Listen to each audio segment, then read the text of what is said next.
Oh, there we go. Now it says recording. There we go. Okay. Okay. So I'm here with Scott Ritter, and we are here to discuss his latest analysis that has drawn a bit of controversy from other analysts and commentators.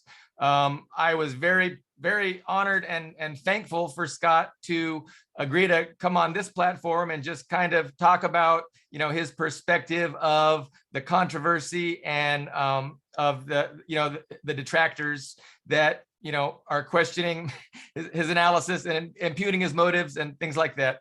But again, I want to do very little bit of talking, as little talking as possible, and I want to listen to Scott try and explain from his perspective his thoughts about this the controversy and people disagreeing with his most recent analysis. So Scott, thank you again for coming on. Let me just let you go ahead and discuss. About a week ago, your analysis drew some ire. So, what are your thoughts on the people that are disagreeing with you and things like that? Can you kind of encapsulate the whole controversy in your own words? Sure. I mean, first of all, let me start by saying that I take none of this personally. So my thoughts of the people who are saying things, I don't care. I mean, I don't mean that in a bad way, but I don't take it personally. We're all on a journey, I hope, to ascertain fact-based truth about what's going on in Iraq, or not Iraq, about Ukraine. When people introduce me, they call me a former Marine Corps intelligence officer. I'd like to emphasize the first word off the front. It's former. That means that I'm not somebody who can pick up the phone and call Putin, call Biden, call Miley, call Shoigu, call the commanders on the ground, call the National Reconnaissance Office and order up a satellite to be moved, call NSA to get some SIGINT hints on some things. That's what I used to do for a living. I don't do that for a living anymore. I am a prisoner of the data, the same data that's available to everybody. So the question isn't, am I making something up? Am I doing something? I'm using the same data that you guys use. But here's the difference. And it doesn't mean that I'm better or worse. It's just the difference. Because now we come to the rest of the title, Marine Corps Intelligence Officer. We'll start with Marine Corps. That means I do combat. I do war. What I did, it was my profession. Now, I don't know the people that are impugning me, attacking me, questioning me, whatever. But unless they have a resume that says, we did big arrow combined arms warfare in the 1980s and 1990s when the United States was the cutting edge of this technology, this doctrine, this methodology, then we're really not the same people. We're not the same people. Means I come at the problem from a different perspective than maybe they do. Doesn't mean I'm right, just means I come at the problem from a different perspective, a combat-oriented perspective derived from not 20 years of counterinsurgency warfare in Afghanistan and Iraq, but actually the big game against the Soviet Union, in Europe, tanks, maneuver warfare, combined arms. That's that. And then we say intelligence officer. That means I'm a professional. I'm not an amateur. I'm not a journalist. I'm not a wannabe. I'm not a LARP. I'm not doing airsoft. I was a professional. I did this for a living. I did this during wartime. My analysis saved lives. I mean, I'm not here to brag, but I have a letter of commendation from a general, 2-star general, that says the analysis I gave the Commandant of the Marine Corps altered Marine Corps courses of action during the Gulf War and saved thousands of lives. I'm pretty proud of that one. I'm also proud of being the guy that stood up to Schwarzkopf about my analysis about Scuds and how they were being used. I was right. I'm more famously known for standing up about weapons of mass destruction. I was right. I did some stuff in the Soviet Union where I took on the Defense Intelligence Agency. I was right. What I'm trying to get at is I have a pretty good track record of being right. And most of the time when I was right, a lot of people thought I was wrong. And a lot of people fought me very hard. Some fought me professionally, some took it personally and attacked me. But it doesn't matter because at the end of the day, I think my resume in my experience as a professional intelligence officer, is pretty damn good. And it means that I come at the problem from a perspective of how an intelligence professional collects information, assesses information, evaluates the information, and comes up with certain conclusions.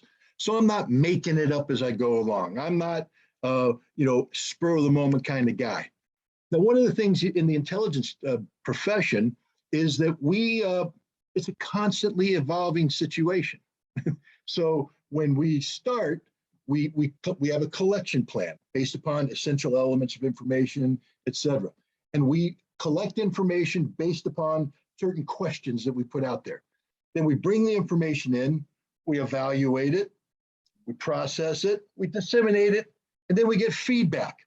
That feedback comes from our consumers, it comes from whatever we're collecting on, and then we reconfigure our collection plan to do it all over again. So if you're an intelligence professional, you don't simply come up with one analysis on one day and call it quits and say, I'm sticking that to that analysis no matter what. Because newsflash, the world doesn't work that way. The world evolves. And when you're dealing with something like a war between Russia and Ukraine, it evolves on an hourly, on a daily, on a weekly basis. So you must constantly be going out there and gathering new information and doing that whole collection cycle, the intelligence cycle, all over again. When I think I got a little bit of notoriety at the beginning of this by going against the grain that Ukraine was winning the war. I came out and I said, no, my take is that Russia is winning the war, that Russia is accomplishing its tasks, that Russia is inflicting more damage on the Ukrainians than they are on the Russians. And then when the phase one, because when this war started, we didn't know there was a phase two. No one can sit here and say, I knew phase two was coming. It was phase one because that's all we got. We saw the Russians advancing on Ukraine with multiple axes. And we're all trying to put that into perspective. Why is Russia doing this? Why would Russia go in with 200,000 men, attack a force that has 600,000 men, flipping the 3-to-1 odds that you need to guarantee success in battle? Why would they do this? What is their purpose? Well, we got an insight when Russia said, phase one is over, phase two is beginning. And I said, okay, now this makes sense because Russia was applying maneuver warfare concepts, feints, diversions, fixing, etc., to prepare the battlefield to accomplish their primary objective of defeating the Ukrainians in the Donbass region, which is a stated objective of Vladimir Putin and the Russian high command. But we also know that they wanted to do some other things. Again, I'm not making this up. This is what the Russians said. They said their objectives were denazification and demilitarization. They also said that this was part and parcel of a strategic objective of making Ukraine neutral, meaning not a member of NATO, and shaping events in Europe so that NATO would accept a new European security framework that took into account Russian national security considerations. Again, I'm not stating this. This is what the Russians said. Now, anybody who studies war should hopefully have read Clausewitz. It's sort of like 101. And right from the start, we're taught war is an extension of politics by other means. What does that mean? It means that it ain't about winning the battle. It's not even necessarily about winning the campaign. It's about achieving the political objectives. That's called strategic victory. When the Russians started this special military operation, it's a special military operation for a reason. That has a specific legal term. It's not a war. War implies mobilization and bringing to bear everything you got to achieve your objectives. The special military operation is limited by the legal framework for which Russia justified this conflict, and that is collective preemptive self-defense under Article 51 of the United Nations Charter. That means that Russia can use that military force necessary to eliminate the imminent threat posed by Ukraine's military to the collective security encompassing Russia and Lugansk and Donetsk. Russia could shape the battlefield in a manner which made it more likely that they would prevail. That was phase one. But phase two is about accomplishing the stated task of liberating the Donbass, of creating a land bridge that connects Crimea with Russia, and expanding Crimea so you secure water resources for Crimea. Russia's achieving this. It's masterful.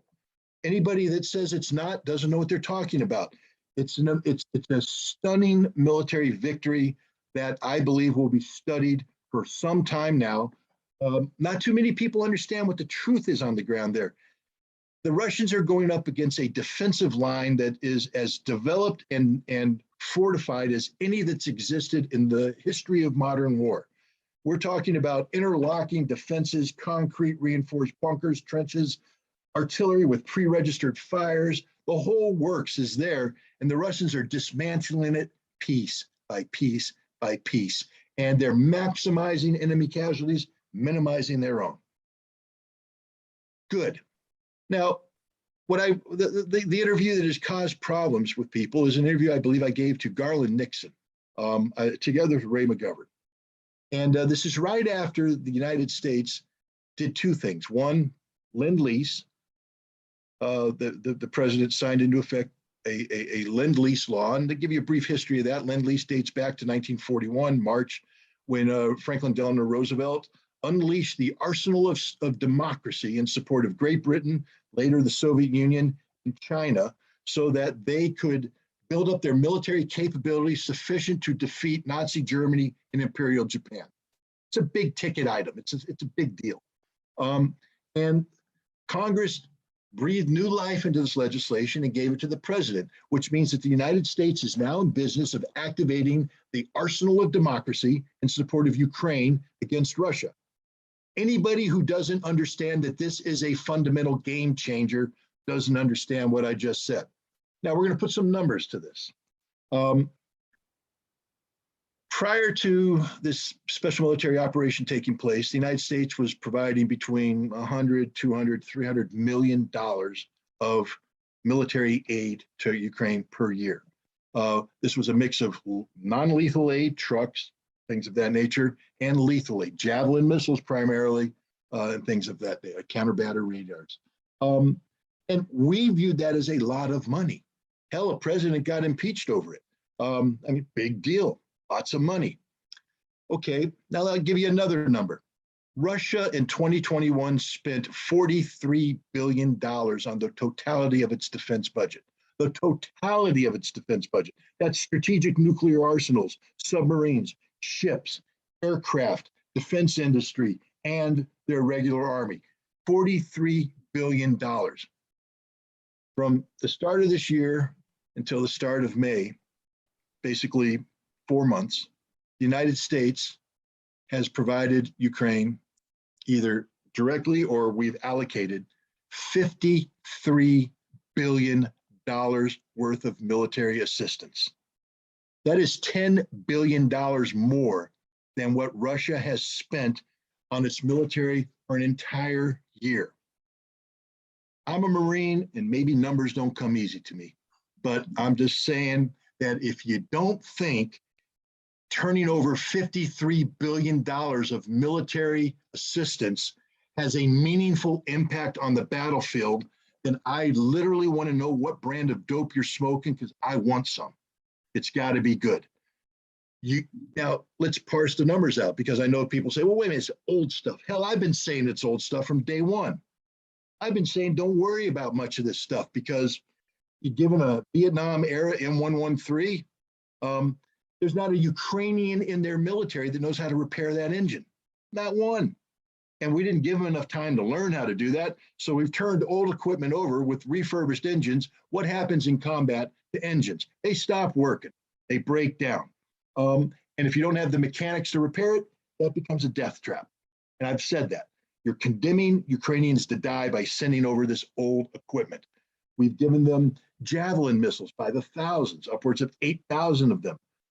They're not the game winner that people said. It's not one shot, one kill. These are missiles that many of them date back to 1996, 1997, 1998, 1999. They're old. Javelins have a 10-year shelf life unless they've been thoroughly refurbished. But that refurbishment includes replacing the high explosive warhead, which they didn't do. So many of these missiles, even if they guide to the target, they go pop instead of boom. And the Russians don't even blink. A lot of the missiles don't even make it to the target because they release and the electronics haven't been upgraded. So they jam the aileron and the Javelin spins out of control and goes off to who knows where. The same thing with the in-laws. 90%, the number, I got to back that number up. I'll check the number. It's a significant percentage of the in-laws that were sent to Ukraine has exceeded their shelf life. So they have the same problems. And we can go on. Even when we tried the new equipment, the M777 howitzer, you know what? It was made lightweight because they used titanium parts. Problem with titanium, it ain't nearly as flexible or malleable under combat conditions as aluminum. So it tends to crack. And unless you have replacement parts, spare parts, and people trained to maintain the howitzer, ask anybody who's done, any artilleryman who's done a rotation at the National Training Center, what their online ready capability for their howitzers are after 4 weeks at NTC.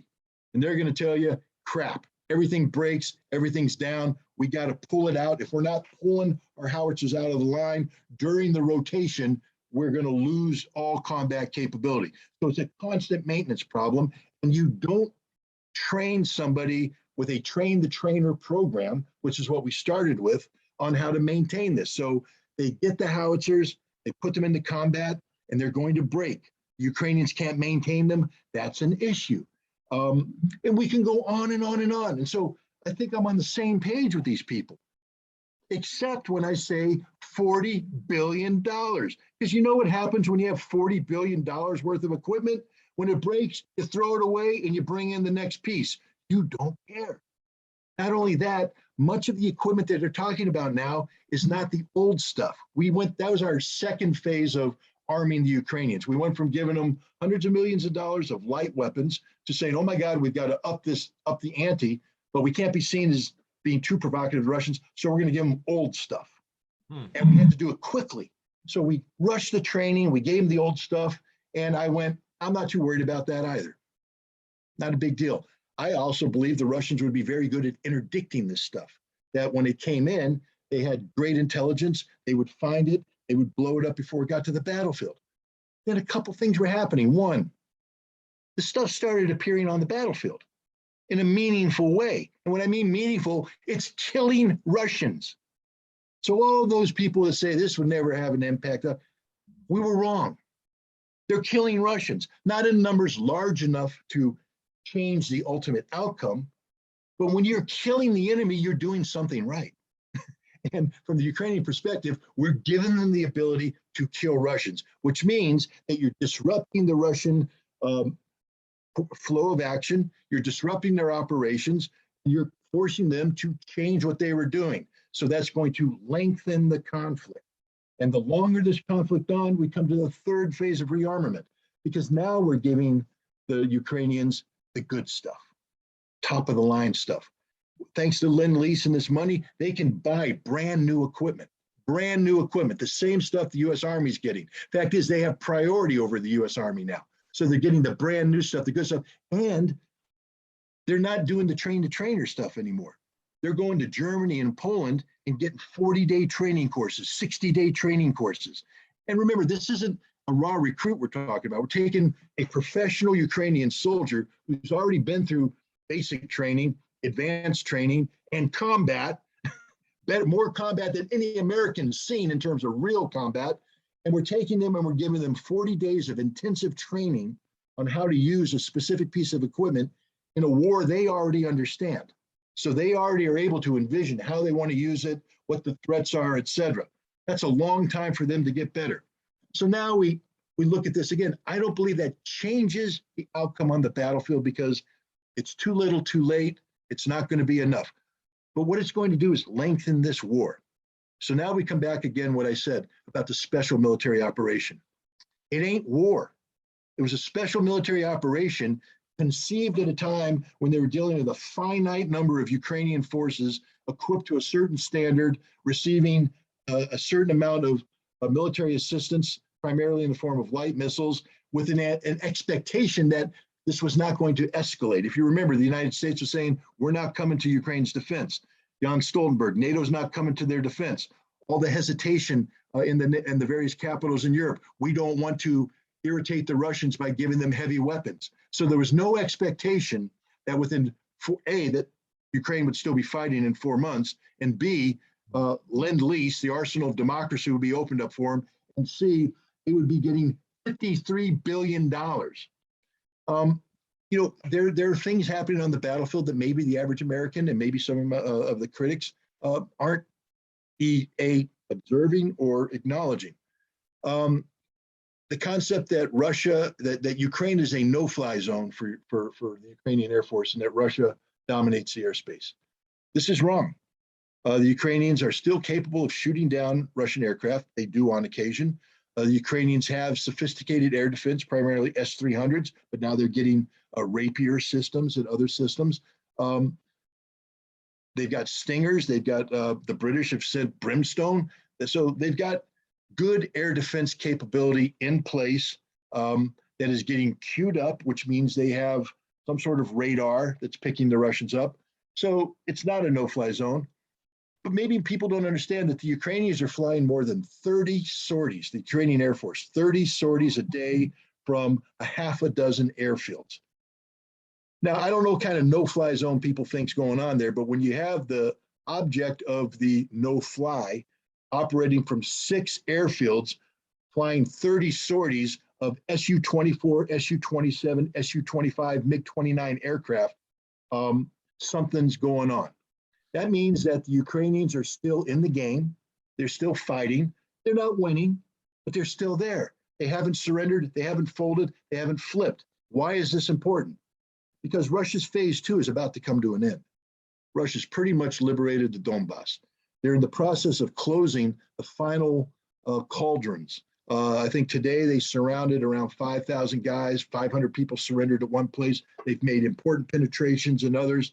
And the Ukrainian Minister of Defense is begging Zelensky to allow Ukrainian forces to withdraw out of these defenses and regroup into a new line of defense, or else you're going to lose them in numbers greater than what happened at Mariupol. So phase 2 is about to come to a conclusion. What's after phase 2? Because I don't know what anybody else's definition of denazification is, but I think it goes beyond simply capturing 2,439 people at Azovstal and Mariupol. I think it means eliminating the Nazi ideology and the militarized arm of this ideology that exists in the form of Azov Regiment, Adar, and other right-wing groups. They still exist. Azov was formed in Kharkov. It's part of the Kharkov Soccer Club. Kharkov is still in Ukrainian hands.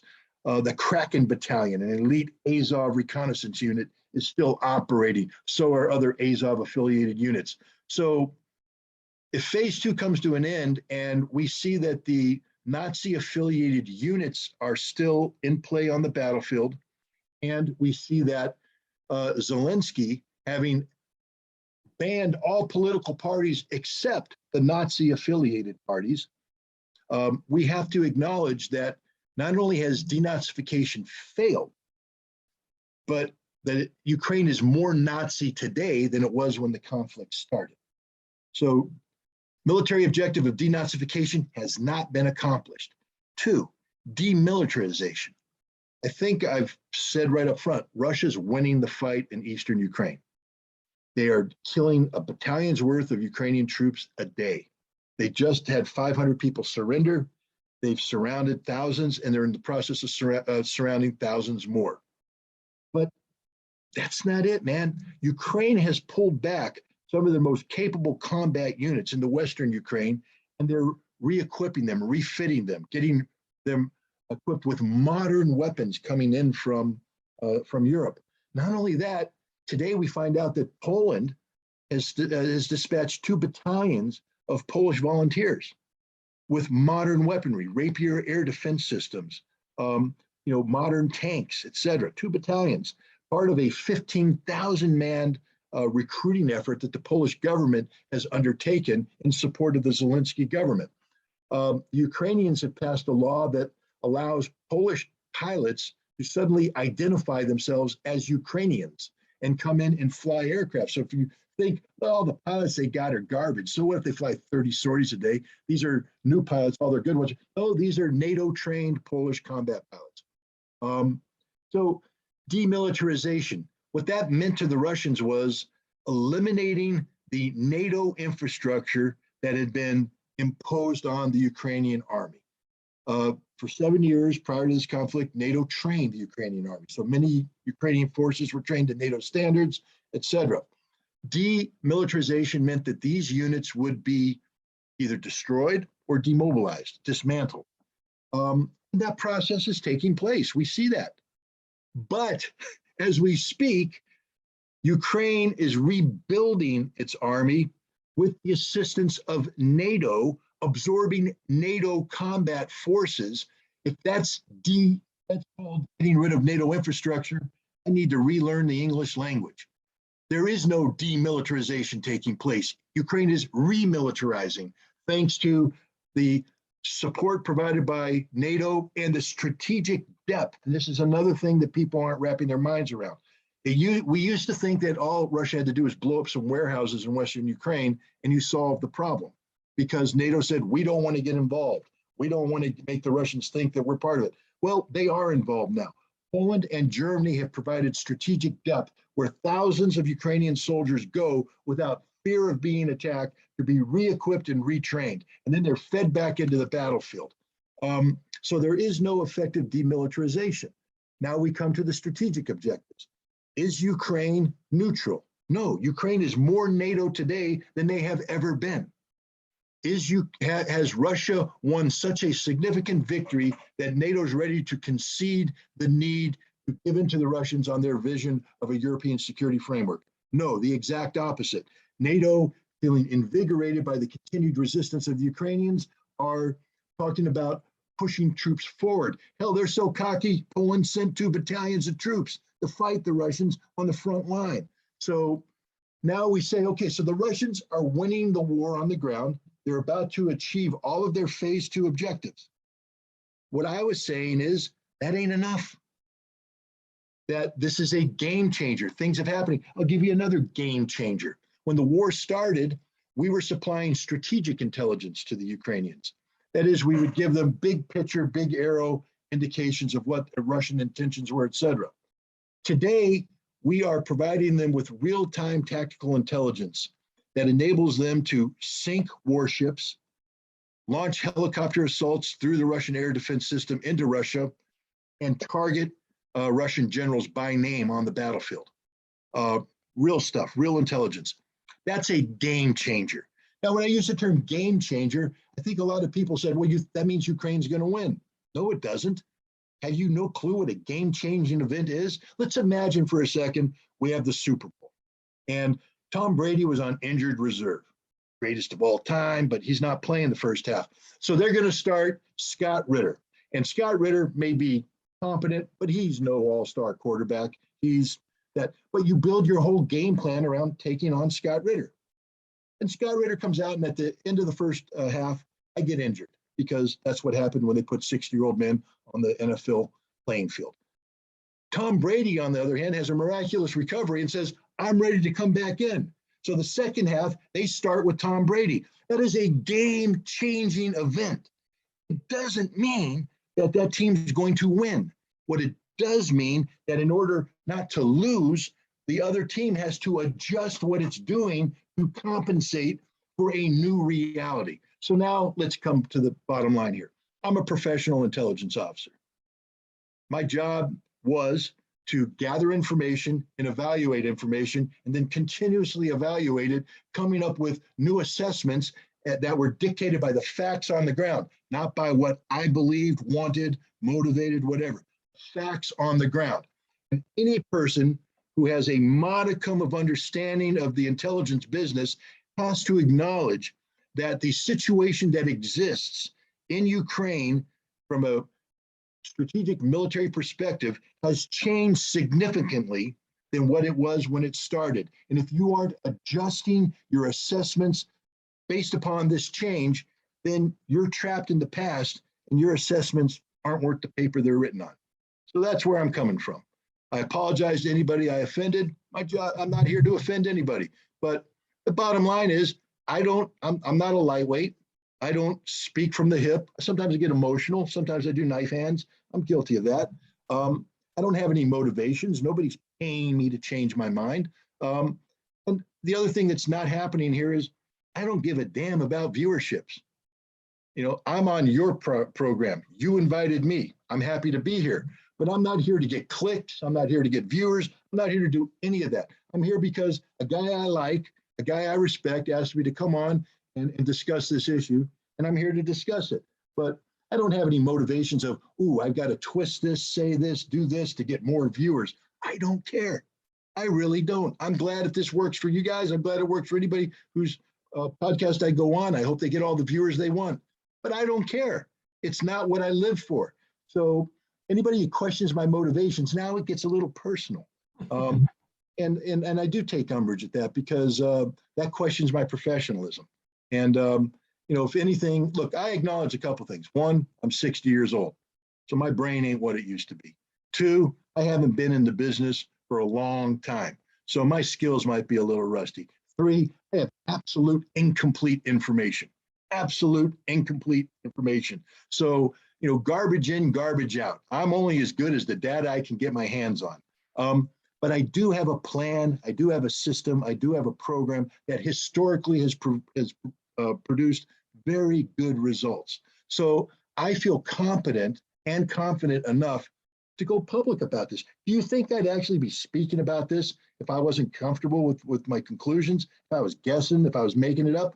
No, I'd go play golf because that's what I should be doing. And that's what people who don't approach this problem professionally should be doing. You shouldn't be going out there criticizing people who are trying to do, you know, an honest assessment.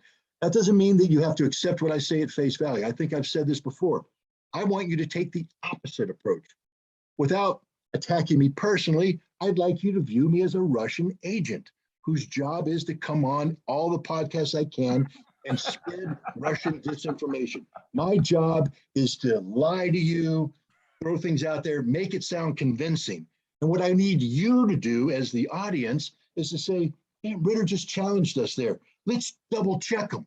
Let's do our due diligence. Let's check his facts. Let's check his analysis. Let's see if it all adds up. And then if you disagree with me, bravo, good. You're thinking for yourself. That I win. That's one of the reasons I do this, is to generate debate, discussion, and dialogue to get people to empower themselves with knowledge and information. And if you disagree with me, that's what freedom of speech is all about. We just had a nice little exchange.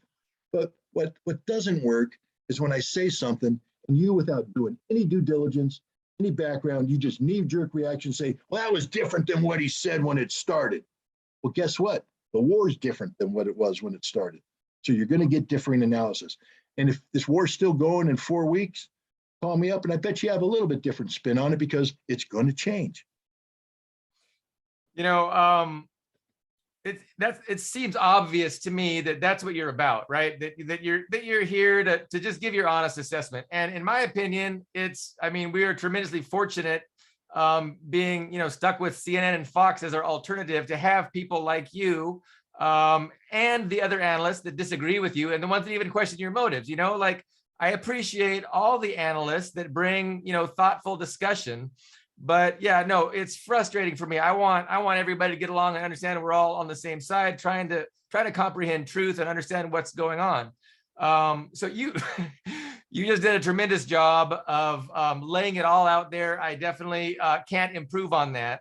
You know, what do you think going forward? I mean, to me, you know, your analysis could very well be cutting edge, and everybody could be looking back on your analysis from a week ago saying you were exactly right, because guess what?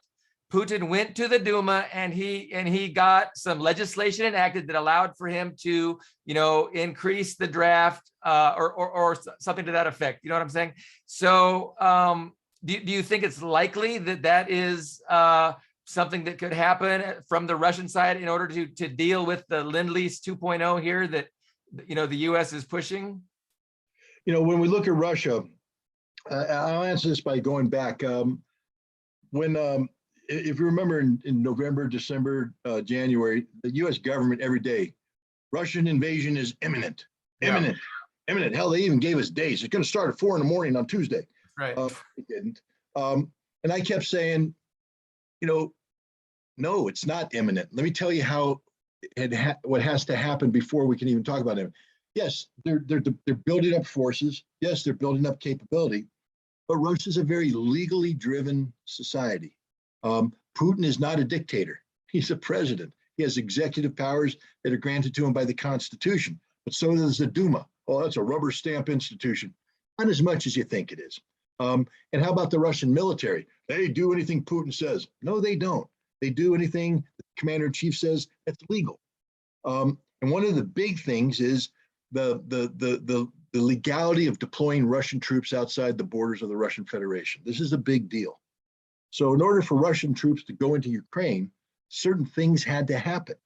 The president had to go to the Duma and present a problem. They gave the Duma said, okay, you now have our permission to deploy troops, but in what context?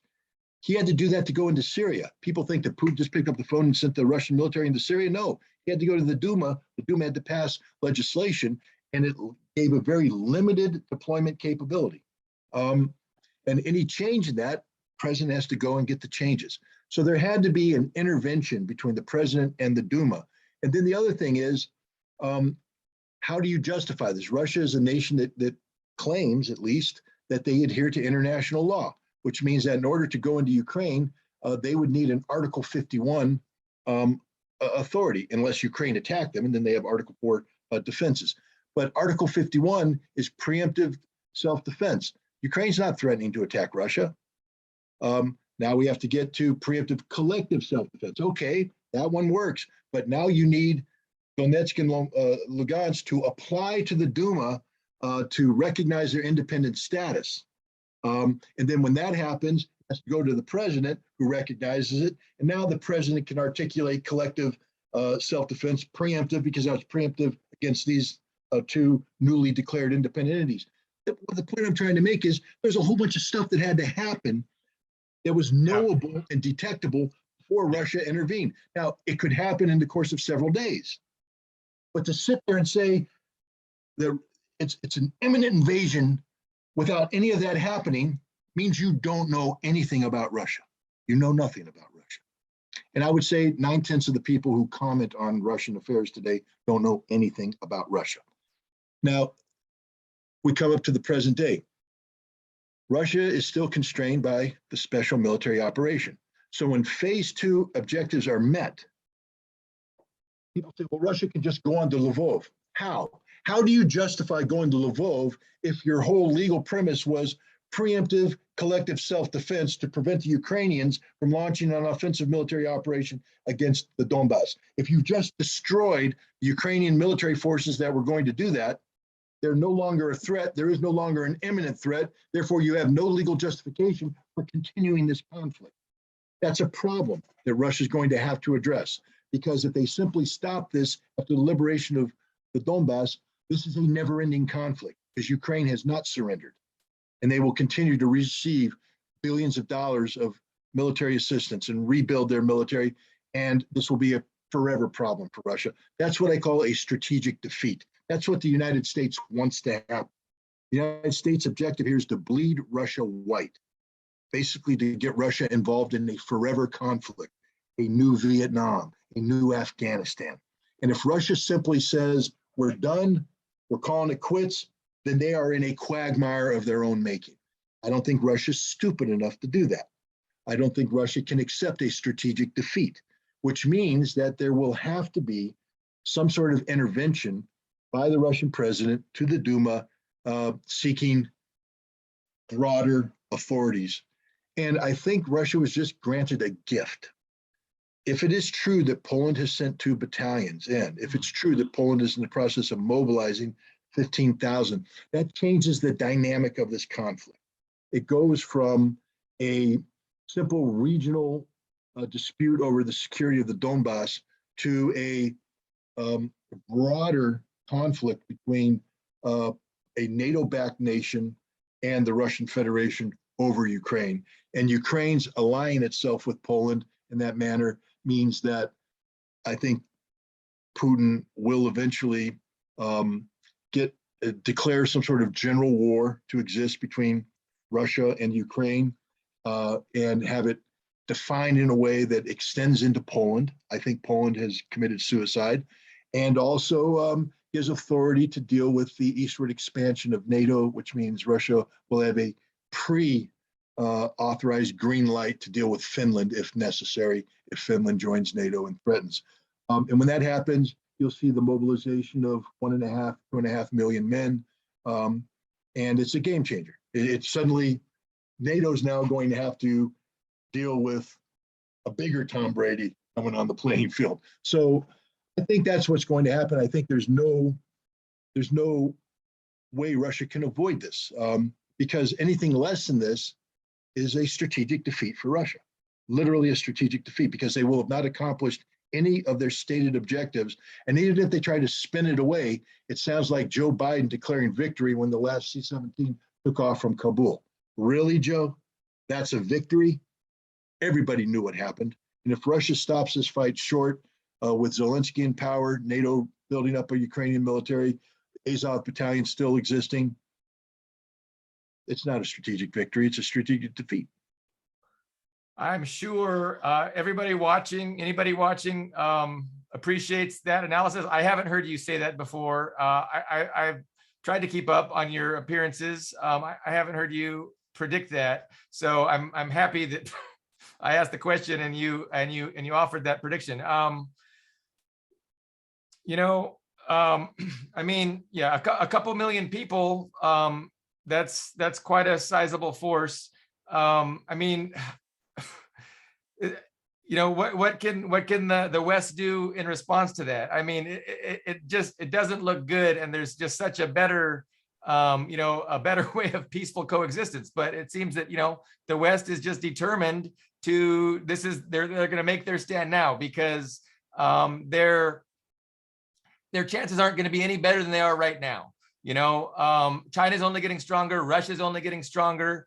I think the West realizes that now is their time to take their stand. And I mean, where it ends, is anybody's guess. But again, we're all thankful for folks like you with your expertise and analysis to share, with the rest of us some insights that we're definitely not getting on CNN and Fox. I've had you talk for an hour. Is there anything else you want? Yeah, I think there's an important perspective that has to be brought in, because this conflict wasn't just about the military. If you recall, one of the reasons why NATO and the United States was soft pedaling their support for Ukraine early on was the absolute confidence they had that economic sanctions would weaken Russia, destroy Russia, bring Russia to its knees, that Russia would be unable to sustain the fight because of the economic harm being done to it. That didn't work.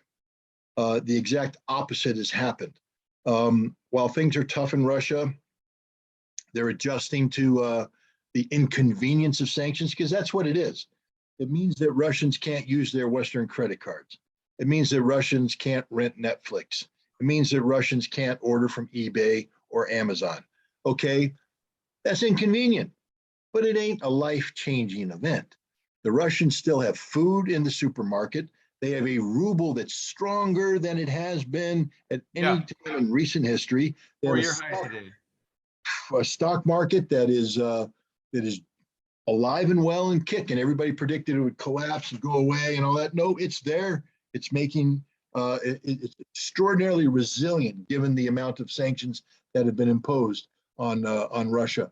So, and Russia is developing its own strategic depth to the east, to China and India, where they are selling gas, and people say, well, they're not selling as much gas. True, they will. They're going to build new pipelines. They don't need to. Want to know why? Because the price of gas has doubled. You only need to sell half as much gas to make as much money as you were making. So, Russia's doing okay. It's not great. No one's going to pretend that Russia right now is in the midst of, the roaring 20s. No, Russia's tightening its belt, and they've got some tough times coming ahead. But what they're not doing is collapsing, unlike Europe, which is on the verge of economic collapse. This is not a good time to be Europe. Many of their businesses are going to shut down, maybe sooner rather than later, depending on what the price of diesel fuel is. People need to understand that European and American economies run on very thin margins of efficiency. What that means is, if I'm Walmart, I don't have a gigantic warehouse with 6 months worth of reserves there. No, the way it works is I order things, they're delivered, they come off the truck onto the shelf, and then hopefully get pushed off the shelf, and we keep that thing going. If there's a disruption in the supply of the deliveries, my shelves go bare. If too many trucks come in and not enough people buying, I have too much stuff. So they've perfected this margin of efficiency. And it depends on the trucker. It depends on those guys that drive those big rigs that burn diesel. And the price of everything we do in the United States hinges on the cost of transportation. And when you suddenly charge a trucker, when he has to pay twice as much for diesel, that means that the cost of transportation is now twice as high, which means either Walmart's going to absorb all that cost, or they're going to go, or they're going to have to transfer the cost to us. The other thing that happens is truckers will just stop driving because they're not making any money. They get paid X amount for delivery. That usually is an all-inclusive price, meaning the truckers will pay for their fuel. But now that their fuel prices has doubled and they're only getting paid the same amount, they're going to go out of business. So a lot of truckers aren't driving. And then we had COVID. But so there was disruptions on there. My point is, as bad as it is in the United States, it's pretty tough right now, and it's going to get worse. Inflation's through the roof. It's going to get worse. It's an order of magnitude worse in Europe. Europe's on the brink of total economic failure. In fact, a European economist has warned the German government that if they're not careful, the damage done to the German economy by the end of this year will be worse than that. Will affect Germany worse than anything since the end of the Second World War. That means since the end of strategic bombing. Okay, so that's what's happening. So, and Russia knows this. And what I'm getting at is a lot of the stuff that we're doing with Ukraine is predicated on an economy that is assumed to be functioning at a certain level of efficiency. But when that economy shuts down and stops working, some of the assumptions people made about supporting Ukraine, and not just the physical act of supporting Ukraine, but the political support for supporting Ukraine. People need to look up James Carville. He's the Raging Cajun. He gave some pretty good advice to a guy named Bill Clinton back in the early 1990s when Clinton was running for president. Clinton's one of the smartest guys that ever ran or whoever was president. Doesn't mean you have to like his politics. You just got to recognize, smart guy. He knows it all. He could talk about anything off the cuff. He read everything. And Clinton would get out there and talk about foreign policy and this and that. And the Raging Cajun came in and said, it's the economy, stupid. Only talk about the economy because the American voter votes their pocketbook first. And it's the economy, stupid. Every single European government right now that's jumping on the bandwagon to go against Russia is a democratic country. Most of them are parliamentarian in nature. Why that's important? Because if you're like us, we can't just have a vote of no confidence for Congress and shut it down and start over. We got to wait until an election to make changes. But if you're a parliamentary form of government, you get a vote of no confidence, they lose their majority, and it collapses. And the person that is the prime minister is no longer the prime minister. So you have a lot of prime ministers right now in Europe saying some pretty aggressive things about Russia. And the people that put them in office are about to pay a heavy price economically.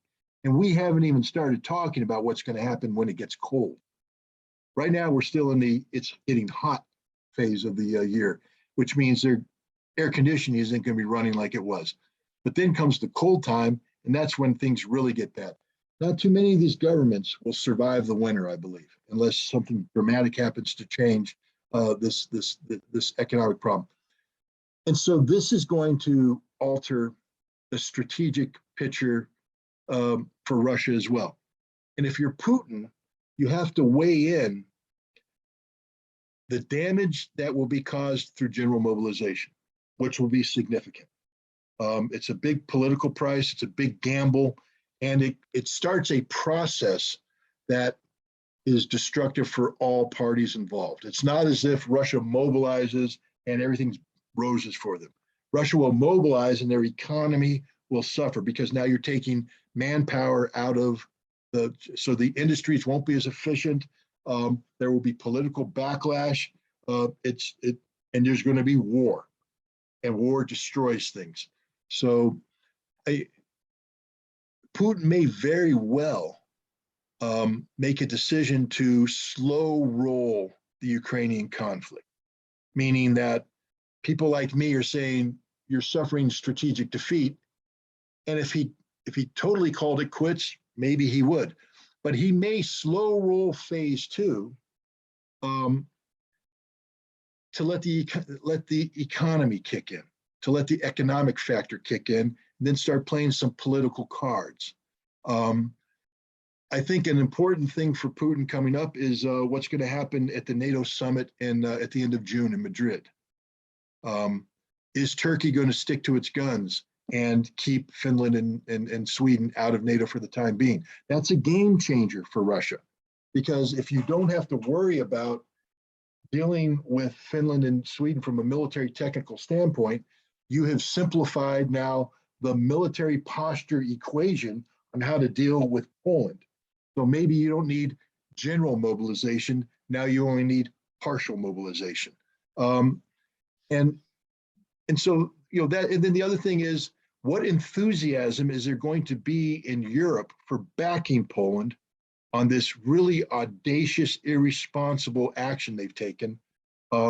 Is Europe really willing to go to war against Russia because Poland has on its own deployed combat troops into Ukraine? Are the Polish people going to want to continue this policy when their economy starts to collapse, when they start to get hungry? And remember, it's not a war of self-defense. It's an elective war. The Polish government elected to go into Ukraine aggressively. So, Russia may not, if you look at it from a military perspective, there seems to be a lot of good reasons for Russia to seek general mobilization sooner rather than later. But when you look at it from a political perspective, a broader perspective, especially when you factor in this economic reality, it may make sense for someone like Putin, who is not a gambler, who is not a risk taker, who is not someone who actively seeks out conflict, to slow this thing down and wait and see how certain things develop. And this is going to be frustrating for a lot of people, because I think there's people that expect victory to be declared soon, that this is going to be over. And I'm saying that it's not going to be over. And then there would be people who, buy into my, who look at it for me and say, well, then if it's not over, has Russia achieved a strategic defeat? They have, if that's their end game.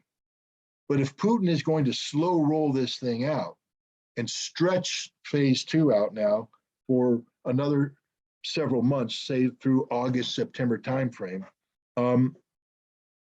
then it's just a longer fight than they expected.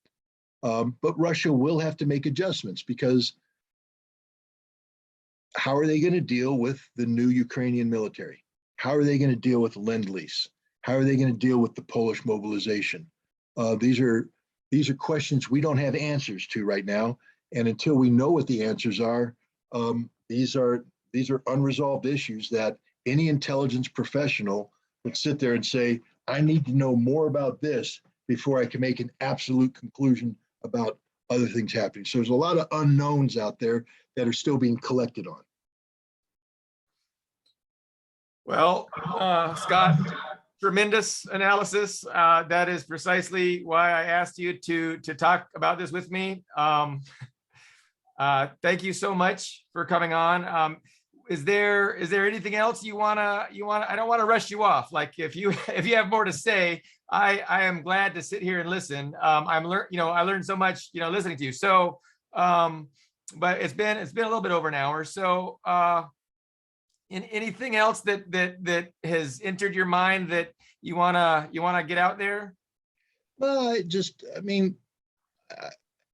unless you're a frontline combat soldier, stop taking this personally.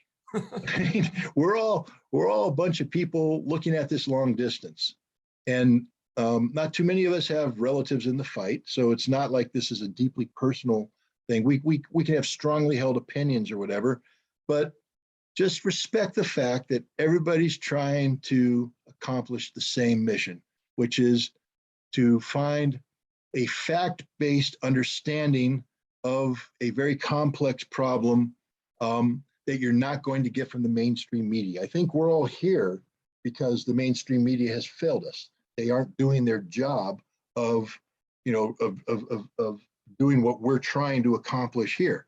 And so we're on the same page. We can have different approaches. We can have different points of view, but it doesn't need to be personal. And you don't have to impugn people's reputations. You don't have to attack people. You don't have to question their motivations. All you have to do is say we're all human and we're entitled to a different point of a different opinion, a different interpretation. There's that old the child's game. You remember the one where you whisper, you get a group of people around and Yeah. you whisper something, and by the time it gets back to you, it's totally different. Yeah. Now, if I take the approach that some people have taken, I would have to accuse some of those people in that circle of lying, because Right. clearly that's not what he said when it started, but it changed to different. None of those people lied. They just acted on what they believe they heard, what they believe. So we all are prisoners of our own biases, our own backgrounds, etc. And that's a strength because it allows us to approach a problem from a different perspective. And if somebody comes up with a different conclusion than you, that doesn't make them a bad person. It doesn't make them, a Russian bot or, Right. a CIA stooge or, a CNN wannabe. It just means they have a different conclusion than you, which is okay. Because if we're here, either we're here as a self-licking ice cream cone, which means I'm speaking to please myself, or I'm here because I believe that it's important to put data out there to empower people to come up with their own conclusions. And if that's the case, the more data they have access to, the better off.